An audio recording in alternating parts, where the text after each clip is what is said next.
Assalamualaikum warahmatullahi wabarakatuh. Salam sejahtera, salam bersatu Nusantara, dan salam sehat untuk kita semua. Tahukah kalian, aktor terbaik di Indonesia ini bukanlah para artis-artis di sana. Tidak, di TV, di YouTube, enggak. Aktor ini adalah aktor terbaik yang pernah ada.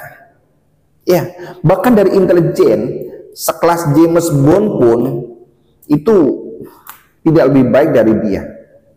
Ya, aktor terbaik di Indonesia ini adalah seorang keturunan imigran Yaman yang bernama Lutfi bin Yahya.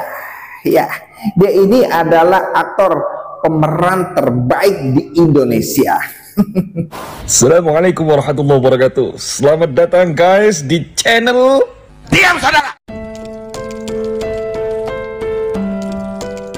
Ya, kalau saya bilang bahwa Lutfi bin Yahya ini adalah aktor terbaik dengan kemampuan berkamuflasenya, dengan kemampuan bertakiahnya, dia ini tidak ada yang bisa mengalahkan. Ya, karena dia ini adalah orang Syiah sehingga takiahnya yang selama ini menjadi bagian dari kurikulum di kelompok Syiah itu telah sempurna membohongi masyarakat Indonesia. Ya, dari pemerintahan sampai dengan rakyat biasa. Jadi dalam hal ini Rizik, Bahar, dan Habib lainnya itu tidak ada apa-apanya dengan Lutfi bin Yahya. Kenapa? Kalau Lutfi bin Yahya itu jelas bisa masuk semua lini. Artinya karena dia ini tidak sering teriak-teriak gitu ya, seolah-olah dia itu menjadi orang yang paling NKRI, paling santun, paling alim, paling host, paling berkaromah gitu. Sehingga masyarakat Indonesia itu sangat segan. Bahkan masyarakat Nahdien, warga Nahdien itu seolah menjadi budaknya. Yo, kalian ini pernah menjadi budak toh? Alhamdulillah sekarang kalian telah sadar. Iya, sama saya juga. Tapi kalau Rizik dan Bahar, dia ini adalah Habib yang digandrungi oleh kelompok-kelompok aswaja non Nahdien. Iya, apalagi dengan munculnya FPI begitu. Orang Nahdien saat itu tidak respect. Ya, tapi tetap meyakini bahwa Habib itu adalah hurah Rasul. Ya, hanya Rizik Bahar itu hurah Rasul yang tidak kita ikuti begitu. Kita tetap mengikuti Lutfi bin Yahya dan Habib-Habib lain yang lemah lembut. Ini berbahaya. Tapi kalau sekarang tidak, semua Habib adalah sama, dengan kebohongannya adalah dengan mengaku sebagai Rasulullah, tetapi akhlaknya sangat terbalik dengan akhlaknya Rasulullah Shallallahu Alaihi Wasallam. Kalau Rizik Bahar itu jelas lah, tidak menimbulkan simpati. Yang bersimpati kepada mereka ini adalah orang-orang yang sudah hilang akalnya. Iya, sekelas-kelas preman-preman jalanan yang kurang ajar itu. Iya, jadi Rizik itu mewadahi para preman-preman, para teroris-teroris, pada orang-orang galok. Diwadahi oleh Rizik, kemudian dicuci otaknya, didoktrin hingga mereka menjadi mukibul serta mukiblok gitu.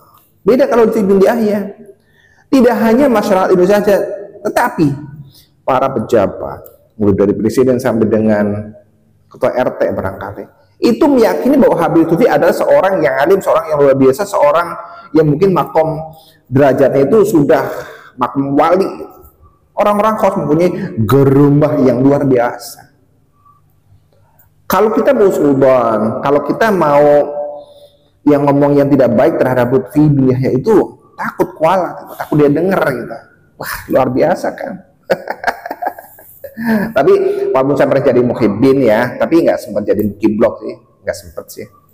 Iya, karena ya beberapa event gitu ketika Lutfi bin Yahya itu mencoba untuk merapat kepada kami gitu ya, saya dan teman-teman itu alhamdulillah kami bisa terjaga. Jadi kami saat orang lain itu kepengen berfoto, kepengen dianggap sebagai teman dekatnya Lutfi bin Yahya, tetapi alhamdulillah dari kami itu sempat menolak saat itu. Iya. Dan kemudian muncul masalah nasab-nasab begitu. Ya alhamdulillah semakin meyakinkan kami bahwa Lutfi bin Yahya itu adalah bukan orang yang benar gitu. Tetapi dia ini adalah penjahat yang paling berbahaya di Indonesia. Ini saya ngomong begini itu nanti para mukibul dan mukiblognya pasti mencak-mencak. Ya silakan tulis yang aneh-aneh di kolom komentar juga masalah sih. Tapi dengan seperti semoga kalian sadar gitu ya, bahwa Lutfi bin Yahya itu memang benar-benar orang yang berbahaya gitu. Dengan takiahnya itu sudah sangat mengerikan. Iya, kalau Rizik, kalau Bahar itu jelas gitu ya. Orang-orang yang hatinya lembut itu pasti akan ya antipati terhadap bacotan teriak-teriak gembar-gembornya. Itu tidak akan senang. Karena dakwah Islam itu harusnya merangkul, bukan memukul seperti itu. Aku paling Islam, paling benar, tetapi kalau kamu tidak ikut saya, nanti saya akan pukul kamu. Islam nggak seperti itu. Apalagi dakwahnya Wali Songo itu sangat santuy gitu. Iya, kalau dakwahnya Habib kayak Rizik Bahar itu kan dakwah yang kurang ajar itu, ala-ala teroris kan begitu. Iya, ala-ala Taliban gitu kan. Iya, maksa, merasa paling gitu. Tapi kalau Lutfi tidak, dia santun, lemah lembut, tutur katanya baik gitu. Tapi diam-diam dia itu bohongi, nyuri, menipu. Ini lebih mengerikan daripada Rizik dan Bahar dan Habib-habib lainnya.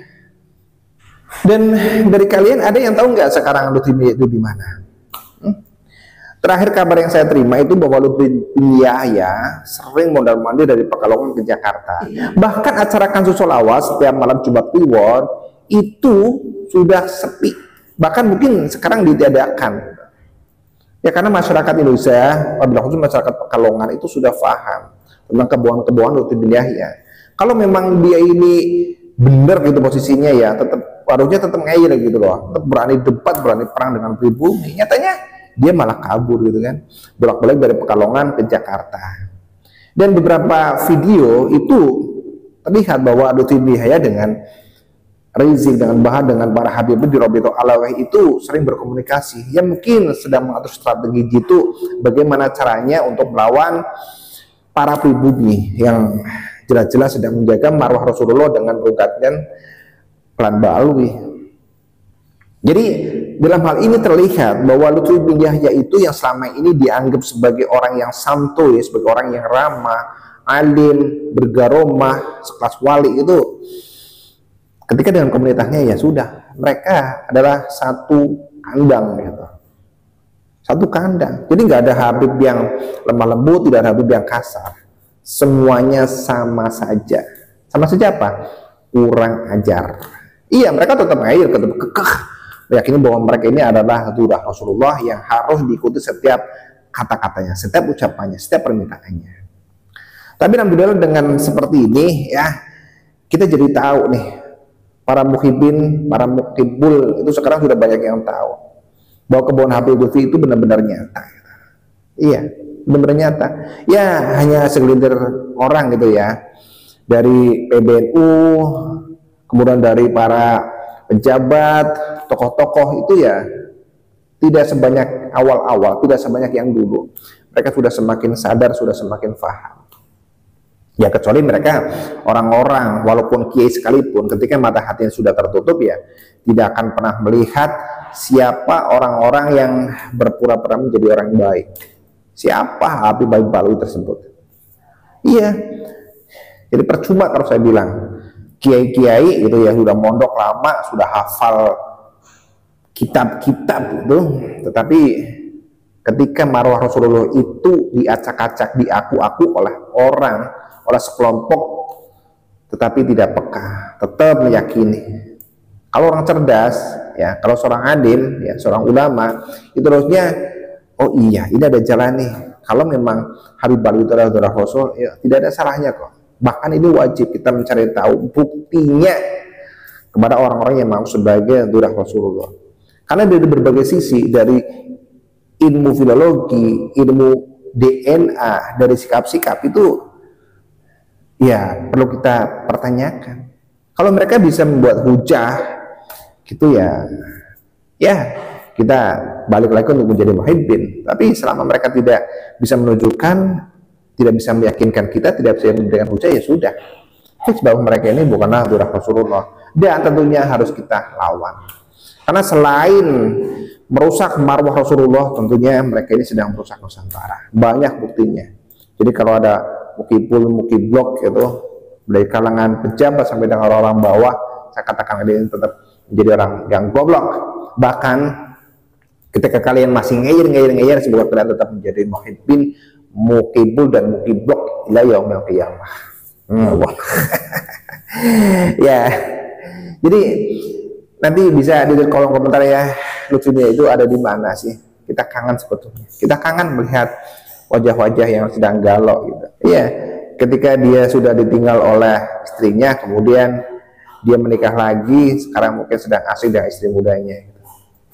Oke, tapi sepada apapun Lutfidianya di dalam dia bertakya, semoga kedepannya kita tidak mempan untuk dibohongi Lutfidia lagi. Ya, dan kita tetap harus menjaga negeri ini. Karena siapa yang akan menjaga negeri kalau bukan kita? Mari kita jaga negeri dari tangan-tangan orang-orang jahat, dari para pencuri makam dan dari para pencuri aset.